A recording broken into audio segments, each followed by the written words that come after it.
You know that moment when your entire world shifts in the span of 3 seconds, when everything you thought you knew about the people you love just shatters?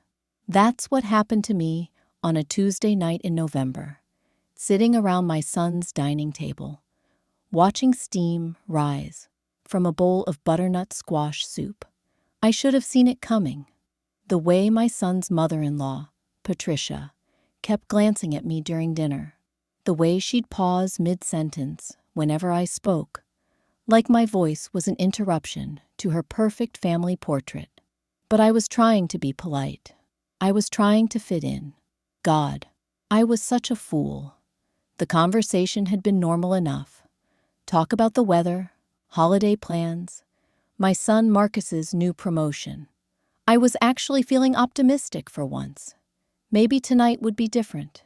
Maybe Patricia would finally see me as family, instead of some unwelcome intruder who had the audacity to give birth to her precious son-in-law. Then she stood up, picked up that bowl of soup, and before I could even register what was happening, she hurled the entire contents directly into my face. The soup was hot, not just warm, scalding hot. It burned my cheek, my neck, soaked through my blouse. I felt pieces of roasted butternut squash sliding down my chest. The smell of sage and cream filled my nostrils as I sat there, stunned, dripping, trying to process what had just happened. But you want to know the worst part. It wasn't the physical pain. It wasn't even the humiliation of sitting there covered in food while everyone stared. It was what she said next. Patricia looked down at me with this satisfied smirk, this cold, calculating expression I'd never seen before, and said, "Now you look the way you act. Messy, unpleasant, completely inappropriate for this family." The table went silent. I looked around desperately, waiting for someone, anyone, to defend me, to tell Patricia she'd lost her mind, to ask if I was okay. But the silence stretched on until finally my own son, my own flesh and blood, cleared his throat. "Mom," Marcus said quietly, not even looking at me, "maybe Patricia has a point. You have been difficult lately." Difficult. That's what he called me. After I'd helped pay for his wedding when his job fell through. After I'd babysat their kids every weekend for 2 years. After I'd swallowed my pride 1,000 times and smiled through Patricia's passive-aggressive comments about my cooking, my clothes, my single status, my career. I didn't say a word. I took the napkin Marcus's wife handed me, without making eye contact, of course, and I wiped my face. I stood up slowly, feeling soup drip from my hair onto their pristine hardwood floors, and I walked to the door. But before I left, I made one phone call. That call changed every life at that table, and none of them saw it coming.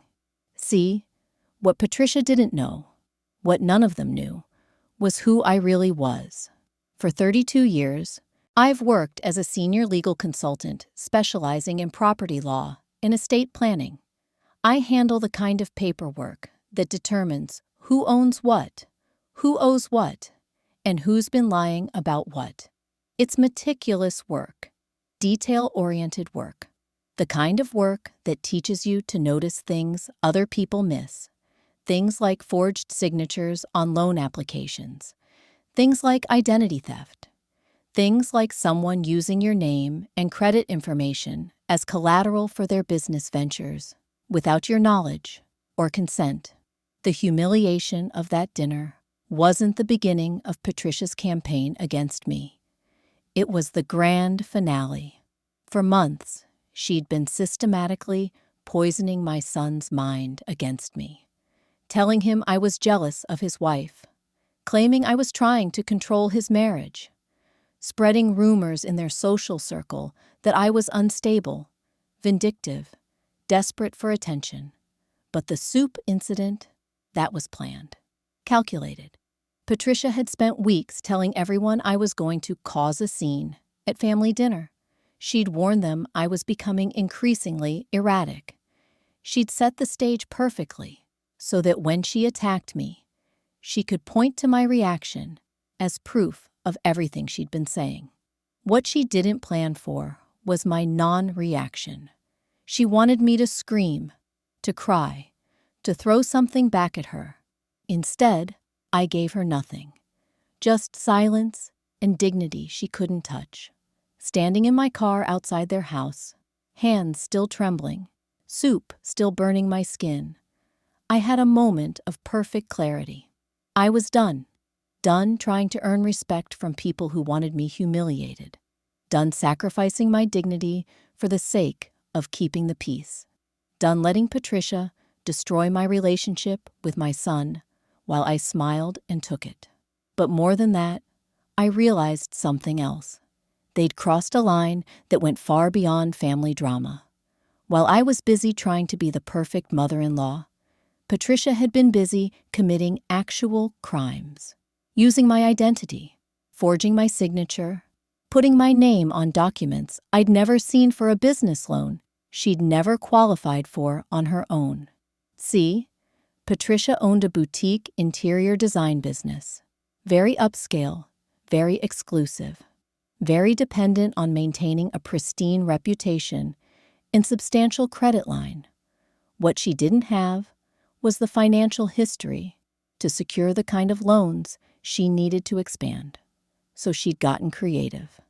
6 months ago, she'd listed me as a business reference on her loan application, used my professional credentials and credit score to legitimize her business plan, even forged my signature on a document claiming I'd invested $50,000 in her company as a silent partner. She'd counted on the fact that I was too weak and too desperate to maintain family peace to ever investigate or fight back. She was wrong. The next morning, I called my attorney. Then, I called the bank. Then, I called the licensing board for interior designers. Then, I called the fraud investigation unit. It took 3 weeks to build the case. 3 weeks of documentation, interviews, and evidence gathering. 3 weeks of watching Patricia post photos of her successful business expansion on social media, while I quietly gathered proof of every lie she'd told, every document she'd falsified, every law she'd broken. Marcus tried calling me a few times during those weeks. Half-hearted apologies, mixed with subtle blame. "Mom, you know Patricia didn't mean it like that. Maybe if you just apologize for whatever you did to upset her, can't you just let it go for the sake of the family?" I let every call go to voicemail. I was busy. On a Friday afternoon in December, Patricia got a call from her business attorney asking her to attend an urgent meeting regarding her loan status. She was told to bring her father-in-law and any family members involved in her business decisions. She was told it was routine, but important. She had no idea I'd requested they be there. She had no idea what was coming. The meeting was held in a conference room at the bank's downtown office. Neutral territory, professional setting, witnesses, everywhere. I arrived 15 minutes early and watched through the glass walls as Patricia, her husband, her father-in-law, and my son filed into the room, all dressed up and confident, expecting some routine paperwork review. The bank's fraud investigator introduced himself. The attorney I'd hired sat quietly in the corner, taking notes, and then the investigator opened his file and began reading. "Mrs. Patricia Morrison, you are here because serious discrepancies have been discovered in your business loan application and associated documentation. Specifically, the unauthorized use of another person's identity and financial information as collateral for your business loan." I watched Patricia's face go white. I watched her husband grip the edge of the table. I watched my son's eyes dart around the room in confusion. The individual whose identity was compromised has come forward with evidence of signature forgery, identity theft, and financial fraud. This individual is present today to witness this proceeding. That's when the investigator gestured toward me. The silence in that room was deafening. Patricia's mouth fell open. Her father-in-law started swearing under his breath.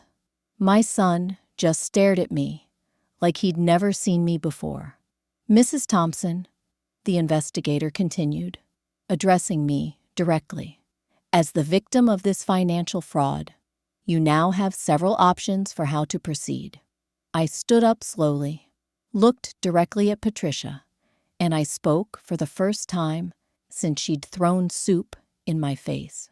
You threw soup in my face, I said quietly. But that's not why this is happening. This is happening because you crossed legal boundaries. You thought I was too weak to notice. You stole my identity. You forged my signature. You used my professional reputation to commit fraud. And you did it, all while treating me like garbage in front of my own son. Patricia tried to speak, but I held up my hand.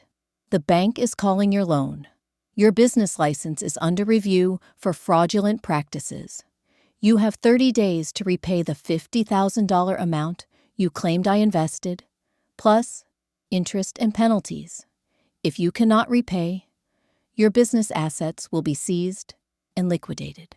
I turned to look at my son, who was sitting there in shock, finally understanding the magnitude of what his precious mother-in-law had done. Marcus, I said, I raised you to know right from wrong. I raised you to stand up for people who couldn't defend themselves. I raised you to have integrity. That night at dinner, when you watched someone assault me and then agreed I deserved it, you showed me that somewhere along the way I failed as a mother. Either that, or you failed as a man. The tears started then. Not just mine, everyone's. Patricia was crying angry, desperate tears. My son was crying tears of realization and regret. Her husband was crying tears of fear about what this would cost them financially and socially. But my tears were different. They were tears of relief, of vindication, of finally standing up for myself after years of being treated like a doormat. The legal proceedings will continue with or without your cooperation, I told Patricia. The criminal charges for fraud and identity theft will be filed regardless of whether you can repay the money. But I want you to understand something. I leaned forward slightly, making sure she could see my eyes. This isn't revenge. This is justice. This is what happens when you underestimate someone you've been abusing for years. This is what happens when you mistake kindness for weakness. This is what happens when you try to destroy someone who actually has the power to destroy you back. Legally, professionally, and completely. Patricia's business closed within 6 weeks. The fraud charges resulted in a conviction and substantial fines. Her reputation in their social circle was completely destroyed when word got out about the criminal proceedings. They had to sell their house to pay the restitution. My son tried to rebuild our relationship, but it was never the same. How could it be? He'd chosen to side with my abuser in my moment of greatest humiliation. Some things you can forgive, but you never forget. I see my grandchildren now, but always in neutral places, always with boundaries firmly in place.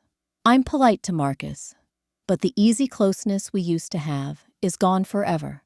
He destroyed that when he chose to protect Patricia's feelings instead of his own mother's dignity. As for Patricia, she moved 3 states away after the legal proceedings concluded. I heard she works for someone else's design firm now, as an employee instead of an owner. I hope she learned something from the experience. But honestly, I don't care anymore. She's not my problem. People ask me, sometimes, if I regret how hard I came down on her, if I think the punishment was too severe for throwing soup, and I always tell them the same thing. It was never about the soup. The soup was just the final insult in a long campaign of psychological abuse. The legal consequences were for identity theft and fraud, actual crimes with actual victims. I didn't destroy Patricia's life. Patricia destroyed Patricia's life by choosing to commit crimes against someone she thought was powerless to fight back. The real lesson here is this: be very, very careful who you choose to underestimate. That quiet person you've been bullying, that family member you've been treating like garbage, that mother-in-law you've been humiliating at every opportunity, they might just be gathering evidence. They might just be stronger than you realized, and they might just decide that your behavior has crossed the line from rude to criminal. Sometimes the person who says nothing, who takes your abuse with dignity, who walks away instead of fighting back, sometimes that person isn't weak. Sometimes that person is just waiting for you to give them legal grounds to end you. And when that moment comes, all the apologies in the world won't save you from the consequences of your own choices. I learned something important that night. Standing in my son's driveway, with soup in my hair and betrayal burning in my chest, I learned that protecting yourself isn't cruel. Setting boundaries isn't mean. And sometimes the most powerful thing you can do is simply refuse to be a victim anymore. So here's my question for you. Have you ever been in a situation where someone's cruelty went too far, where you realized that being the bigger person was actually enabling someone to abuse you? What did you do about it? Did you fight back, or did you keep taking it?